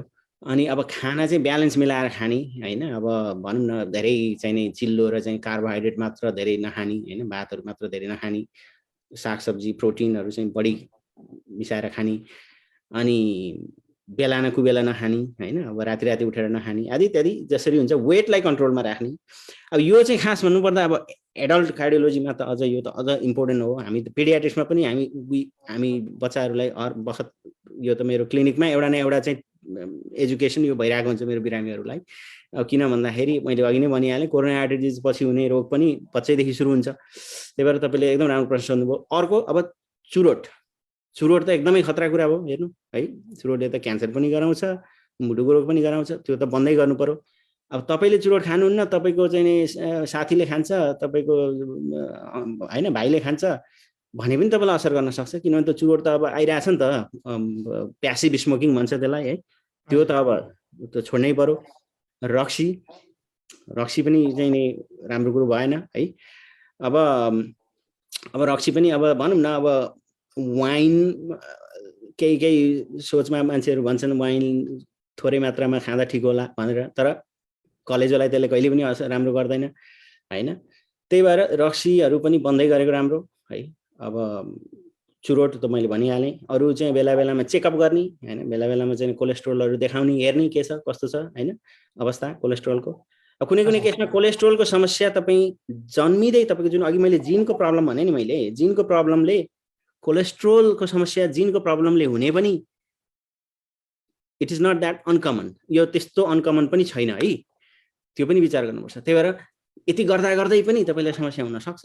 त्यो चाहिँ कसरी पक्रिने त भन्दा यसो रगत बेला बेलामा चेक गराएको हुनु पर्यो हैन। अब अमेरिकन एकाडेमी अफ पेडियाट्रिक्स भन्छ, जुन हाम्रो पेडियाट्रिक्सलाई सञ्चालन गर्ने एउटा उ छ, तिनीहरूले अब यो अहिले त तपाईँको 9 देखि 11 वर्षको उमेरमा कोलेस्ट्रोल स्क्रिनिङ पनि गर्नुपर्छ है भनेर चाहिँ सल्लाह दिन्छ। अलि पछि आयो त्यो रिकमेन्डेसन हैन, तर सानैदेखि त्यो स्क्रिन गर्ने चाहिँ त्यो कुराहरू छ हैन। आदि इत्यादि कुराहरू गरेर तपाईँले आफूलाई चाहिँ बचाउन सक्नुहुन्छ। अब चिनी रोग छ त्यसलाई कन्ट्रोलमा गर्नु पर्यो। चिनी रोग भनेको त भयङ्कर मुटुको रोग ल्याउने महत्त्वपूर्ण एकदमै अर्को कोमर्बिडिटी चिनी रोग त एकदम खतरा कुरा हो फेरि, त्यसको कन्ट्रोल गर्नु पर्यो। हजुर, किडनीको समस्या छ भने पनि त्यसले पनि गर्छ मुटु रोग हेर्नु। अब किडनीको समस्याबाट कसरी बच्ने भन्ने कुरा भयो हैन। अब किडनी कतिपय किडनीको समस्या अब भनौँ न, अब पानी नै कम खाएर पनि कतिपय किडनीको समस्या हुन सक्छ। तपाईँको ढुङ्गा जमेर चाहिँ थाहै नपाइकन ढुङ्गा किडनीमा जमेर हैन, पछि अब किडनी फाल्न पर्ने त्यस्ता पनि हुन्छ। एउटा सामान्य पानी धेरै खाइदिएर किडनी बचाउन सकिन्छ भने अरे यार पानी खाइदिउँ है। हजुर हजुर डाक्टर साहब, हजुर मैले यहाँ हजुरलाई अब हामी कार्यक्रमको डाक्टर साहब हामी 50 मिनट भइसकेको छ। अब 10 मिनट भित्रमा छ, हामी 2-3 मात्रै जिज्ञासा छन्। यहाँ कृष्ण गोपाल मकाजु चाहिँ क्यानाडा, नमस्कार क्यानाडाबाट भन्नुभयो। कृष्ण गोपाल मकाजुलाई पनि नमस्कार हैन। जया बरालजीले वाउ भन्नुभयो। राजेश कापले पनि जिले अघि हामीले भनिहाल्यौँ। अब डाक्टर साहब हामी अलिकति छिटो छिटो द्रुत गतिमा नि अमेरिका उड्ने हवाईजहाज जस्तो जाउँ। त्यसो भयो भने नि छोटोमा मात्रै उत्तर दिनु त, बुवा आमालाई हैन, अभिभावकलाई बुवा आमालाई मुटु रोग छ भने बच्चा बच्चीलाई हुन सक्छ कि सक्दैन? छोटोमा डाक्टर। बुवा आमालाई मुटु रोग छ भने बच्चा बच्चीलाई हुन सक्छ। यो चाहिँ अब आमालाई छ भने बच्चालाई हुने सम्भावना अलिक बढी हुन्छ बुवालाई छ भने भन्दा हैन। हजुर, जस्तो आमालाई मुटु रोग छ भने बच्चालाई हुने सम्भावना अलिकति त्यो रिलेटिभ रिस्क भन्छौँ हामी। अब रिलेटिभ रिस्क चाहिँ 3 देखि 7% हैन। अब एब्सोल्युट रिस्क भने पनि हुन्छ, किनभने सर्वसाधारणमा 1% मा हुन्छ भने 3 देखि 7% चाहिँ तपाईँको आमालाई मुटुको समस्या छ भने जन्मिने बच्चालाई हुन्छ हैन। अब बुवालाई छ भने चाहिँ 2 देखि 3% भनौँ न बच्चालाई हुन्छ। जसरी मैले भने सर्वसाधारणलाई 1% हुन्छ भनेपछि 2 देखि 3 गुणा बढी हुने भयो हैन सम्भावना। त्यस्तै बालाई के अरे आमालाई छ भने 3 देखि 7 गुणा बढी हुने भयो सर्वसाधारण भन्दा है। हजुर, त्यसरी चाहिँ त्यो हुन्छ। तर अब त्यो एक्ज्याक्ट तपाईँको जुन मेन्डेलियन इनहेरिटेन्स भन्छ, यो अलिक कम्प्लेक्स कुरा भयो। त्यस्तो त्यति कडा हिसाबमा जेनेटिकबाट जाने होइन त्यो हैन। तर सर्वसाधारण जनता भन्दा बढी चाहिँ हुन्छ। हजुर, धन्यवाद डाक्टर साहब। जनालाई भयो, फ्यामिलीमा 2 जनालाई भयो भने त झन् अझ त्यसको चान्स अझ बढ्छ। त्यस्तो डाक्टर साहब है, 2 जनालाई भयो भने चाहिँ अझै मुटु रोग चाहिँ बालबालिकालाई हुने सम्भावना बेसी छ। त्यसले किन 2 जनालाई हुँदा भयो भने किन भयो त्यस्तो भन्दाखेरि 2 जनालाई भयो भने यसले के जनाउँछ भने यो फ्यामिलीको जिनमा चाहिँ केही न केही गडबडी छ है। किनभने 2 जनालाई भइसक्यो नि त, भनेपछि यहाँ जिनको इन्फ्लुएन्स बढी भयो भने चाहिँ अब अझ बढी हुने भयो। हजुर डाक्टर साहब, यो अघि राजेश काफ्लेजीले जुन नेपालबाट अधिवक्ता वरिष्ठ अधिवक्ताले सोध्नु भएको थियो नि, उहाँले चाहिँ अलिक त्यो सुधार्नु भएको छ त्यहाँ। What increases your chances of heart attack, हृदयघात, अघि तपाईँले के भन्नुभएको थियो नि, एकपल्ट छोटोमा भनिदिनुहोस् त वकिल साहबलाई। What increases your chances of heart attack, हृदय होइन घात हुने चाहिँ होइन केले बढाउँछ भनेर त्यो सोध्नु भएको छ। हजुर, अब जुन हामीले अघि भनियो त्यसको ठ्याक्क अब रिभर्समा सोच्यो भने, जस्तो अब भनौँ न धेरै वेट बढी छ, ब्लड प्रेसर छ होइन, तपाईँको अब स्मोकिङ गरिरहनु भएको छ है, अब कोलेस्ट्रोलहरू हाई छ है, अनि अब तपाईँको चाहिँ नि तपाईँको अरू कोमर्बिडिटीहरू छ जस्तै डायबिटिज, किडनी डिजिज जुन मैले भने हैन, तिनीहरूले चाहिँ तपाईँको मुटुको सम्भावना बढाउने भयो हैन, मुटु रोग हुने। अब मुटु रोग चाहिँ तपाईँको सुरुमा स्टार्ट हुँदाखेरि तपाईँको चाहिँ नि अब यो एडल्ट कार्डियोलोजिस्टहरूले अझ राम्रोसँग यसलाई एक्सप्लेन गर्न सक्नुहुन्छ मभन्दा पनि बढी। खास भन्नुपर्दा चाहिँ सुरु हुँदाखेरि तपाईँको चाहिँ फोक्स के अरे रक्तनलीमा चाहिँ तपाईँको स्टेबल प्लाक भन्छ, त्यो चाहिँ एउटा के भन्छ प्लाक जस्तो बसेको हुन्छ। अनि हार्ट एट्याक हुने बेला चाहिँ अकस्मात त्यो प्लाकमा केही भइदिन्छ, प्लाक भइदिन्छ, प्लाकमा केही भइदिन्छ, त्यो अकस्मात हुन्छ त्यतिखेर चाहिँ। तर समस्या चाहिँ पहिलेदेखि त्यहाँ बसिरहेको हुन्छ। हजुर। अर्को डाक्टर साहब, यो नेपालबाटै हाम्रो सामाजिक अभियन्ता हाम्रो बहिनी हुन् अपरा थापा भट्टराई, नेपालबाट सोध्नु भएको छ। नमस्कार हजुर, इन रिलेसन टु कोभिड, अहिले हामी कोभिड पनि आउँदैछौँ अपरा बहिनी। हजुर। Are COVID-19 vaccine safe for the people with the medical condition like heart problem भनेर सोध्नुभयो। हजुर हजुर। अब भ्याक्सिन अपरा बहिनीलाई दिनुहोस् त। हजुर। अब मेडिकल कन्डिसन भएकोलाई कोभिड भयो भने त medical condition like heart problem भन्नुभएको छ। बुझेँ मैले। मेडिकल कन्डिसन कुनै पनि क्रोनिक मेडिकल कन्डिसन अझ त्यसमाथि हार्ट कन्डिसन छ भने त कोभिड तपाईँलाई इन्फेक्सन भयो भने तपाईँलाई त अझ बढी समस्या हुन, सिरियस रोग हुने, कोभिडले गर्दा सिरियस रोग हुने समस्या त धेरै बढी छ। हेर्नु मैले त्यसमै भूमिका बाँध्दैछु, अलिकति छोटो समय छ, त्यही पनि छोटो भूमिका बाँधेँ। समस्या भएको व्यक्तिलाई, जुन पहिलेदेखि समस्या भएको व्यक्तिलाई त सर्वसाधारण जनतालाई पनि कोभिड भ्याक्सिन गर्नै पर्ने सल्लाह दिन्छु म, होइन? समस्या भएकोले त अझ बढी कोभिड भ्याक्सिन लगाउनु पर्ने हुन्छ। किन भन्दाखेरि कोभिड भाइरसले इन्फेक्सन गर्यो भने त लक्षण जुन आउँछ, समस्या अलरेडी समस्या भएका, अघि नै समस्या भइसकेकाहरूलाई लक्षण त झन् भयावह आउन सक्छ कोभिडले इन्फेक्सन गरिसकेपछि। त्यस्तो अवस्थामा त भ्याक्सिन त लिन झन् महत्त्वपूर्ण हुन्छ। त्यही भएर भ्याक्सिन लिनुपर्छ। त्यो भ्याक्सिनले समस्या गर्ने भन्ने चाहिँ हुँदैन। त्यो भनौँ न, मुटुको रोग भएकोले त झन् लिनुपर्ने हुन्छ। हजुर। ल अपरा बहिनी नमस्कार। उहाँको भनेपछि चाहिँ खोप चाहिँ होइन, कोरोना विरुद्धको खोप चाहिँ लगाउनु पर्ने रहेछ, केही समस्या हुँदैन रहेछ। त्यसो अब हामी दुईटा मात्रै जिज्ञासा रहेछ डाक्टर साहब, यदि नि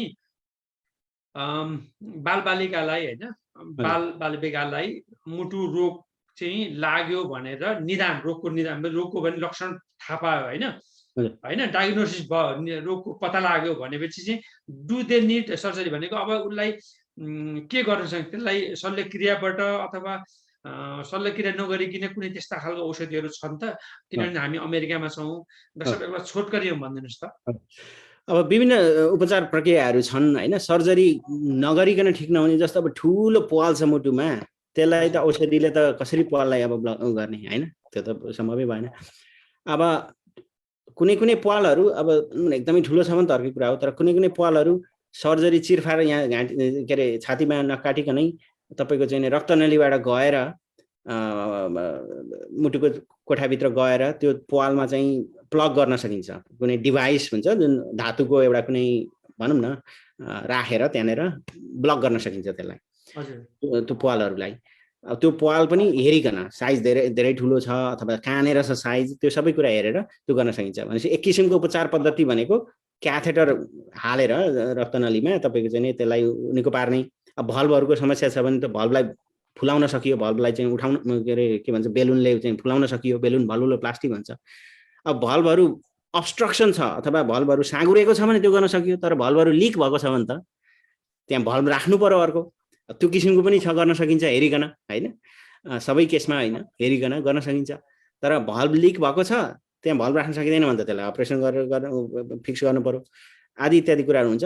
तर धेरै जसो मुटुको रोग जुन बच्चामा देखिन्छ, त्यसमा कतिपय रोगहरू चाहिँ अहिले केही समस्या नगर्ने र लामो समयपछि समस्या देखा पर्ने, बुढेसकालमा समस्या देखा पर्ने खालका पनि हुन्छन् है। बुढेसकाल भन्नाले धेरै बुढेसकाल पनि होइन, अलिकति एडल्ट भइसकेपछि, जस्तो पल्मोनरी हाइपरटेन्सन भन्छ, हाई ब्लड प्रेसर लङमा हुने, जुन पालको कुरा गरेँ मैले, त्यो पालहरू चाहिँ धेरै ठुलो पाल नभएर ठिक्क साइजको पाल, त्यसले चाहिँ सानोमा कहिल्यै समस्या गरेन।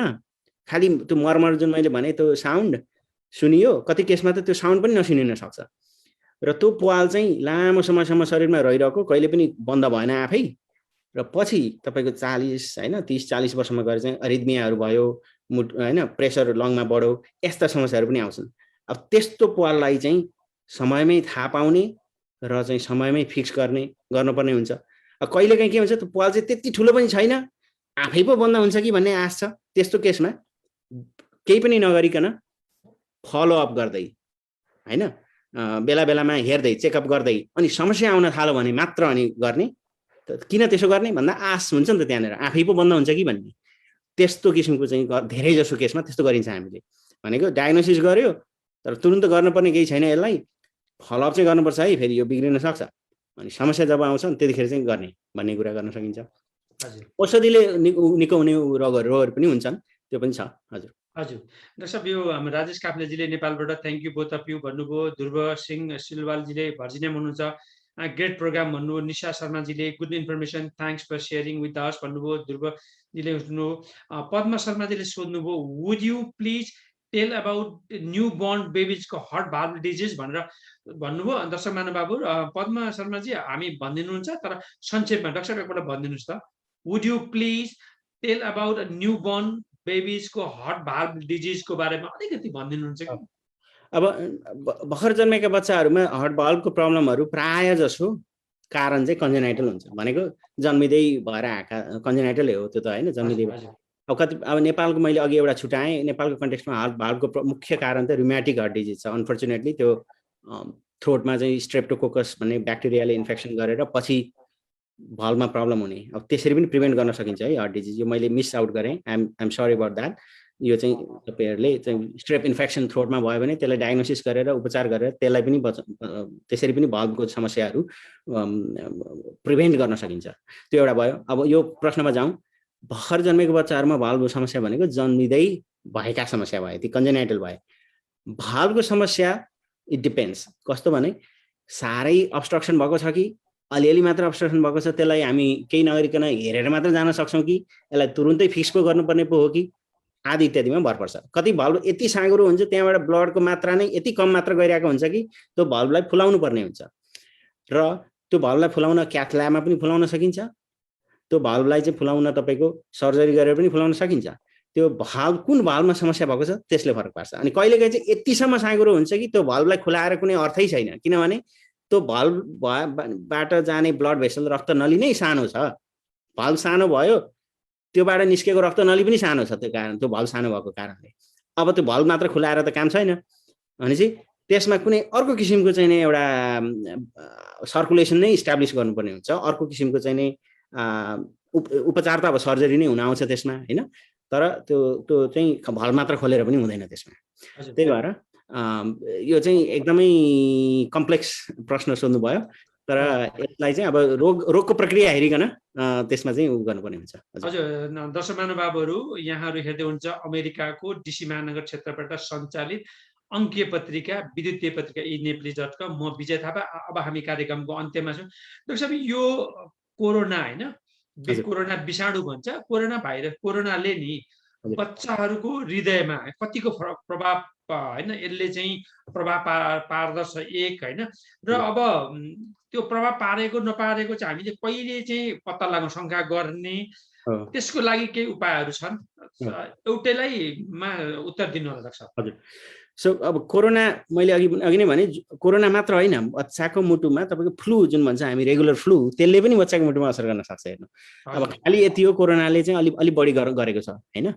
अब कतिखेर चाहिँ जुनसुकै यो कोरोनामा मात्र होइन, जुनसुकै भाइरल इन्फेक्सनमा एप्लाई हुन्छ यो कुरो, कतिखेर मुटुमा गयो है भनेर शङ्का गर्ने त भन्दाखेरि तपाईँलाई रुगामर्की ज्वरो आयो होइन, त्यो कोरोनाले पनि त्यस्तै चाहिँ गर्न सक्छ होइन, अलि केही लक्षणहरू अलि फरक छ, र तपाईँलाई छाती धेरै दुखिरहेको छ ज्वरो आएको बेला, अथवा ज्वरो निको भइसक्यो 2-3 हप्तापछि छाती दुख्न थाल्यो, अनि त्यहाँबाट सास बढ्न थाल्यो, अथवा चाहिँ डायरिया भमिटिङ, त्यसलाई चाहिँ हामी त्यो मिस्सी भयो कि भन्ने शङ्का हुन्छ। मिस्सी भनेको भाइरसले गर्दा समस्या भएको होइन कि भाइरसलाई प्रतिरोध गर्नलाई शरीरले निकालेका जति पनि चाहिँ तपाईँको प्रतिरोधात्मक कुराहरू हुन्छन् तिनीहरूले नै आफ्नै शरीरलाई अट्याक गर्न थाल्यो है। अब त्यो त्यस्तो हुन थाल्छ, अनि त्यो चाहिँ त्यसलाई चाहिँ अब मिस्सी भनिन्छ होइन। अब त्यो मिस्सी चाहिँ अब बच्चाहरूमा देखिन्छ, अब एडल्टहरूमा पनि MIS मिस्सीको सट्टा मिस ए भन्छन् एडल्ट होइन।